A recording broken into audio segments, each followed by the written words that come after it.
High বন্ধুরা, নিশ্চয় সকলে খুব ভালো আছো। যদিও আমরা জীবনে, সমাজে, সমস্ত দিকে যে পরিস্থিতির সম্মুখীন হচ্ছি তাতে ভালো থাকাটাই বিশাল ব্যাপার। তাই ঋতুপর্ণ ঘোষের লেখা ফার্স্ট পার্সনের কয়েকটি লাইন আজ তোমাদের শোনাব। আজ থেকে অনেক বছর আগের লেখা হলেও কি বীভৎস, কি ভীষণভাবে এই লাইন কটি আমাদের বর্তমান পরিস্থিতির কথা তুলে ধরেছে। যাই হোক, সেই লাইন কটি শোনার আগে খুব জরুরি একটি কথা বলে নিই। আমার চ্যানেলটি ভালো লাগলে সাবস্ক্রাইব করো, লেখাগুলো শোনার পর একটি লাইক করো, আর কমেন্ট করতে ভুলো না কিন্তু।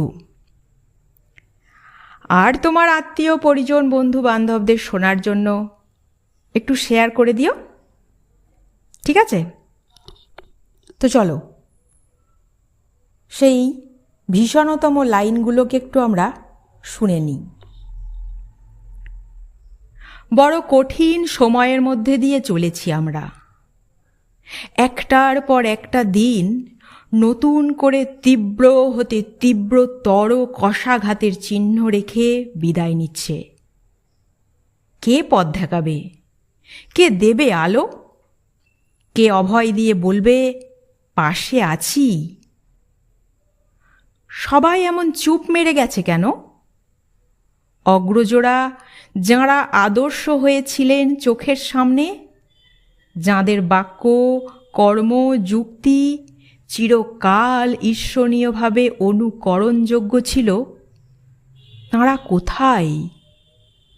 যাদের জীবনচর্চা শিখিয়েছে কি করে মাথা উঁচু করে বাঁচতে হয়, পাড়ি দিতে হয় নৃশংসতম মারের সাগর, তারা চুপ কেন?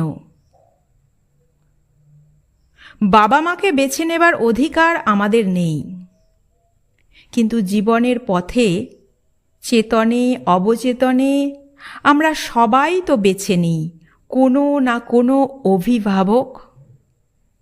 তাঁরা কোথায়? নাকি তাঁরা সব আছেন পাশেই, আমারই চিনতে ভুল হচ্ছে কেবল?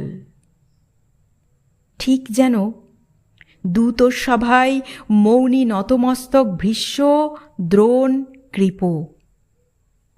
ধর্মের গতি অতি সূক্ষ্ম।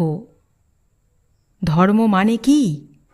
বিশ্বাস, হৃদয়ের হৃষ্টমন্ত্র, রাজরোষ, না সার্ভাইভাল কৌশল? কোনটা?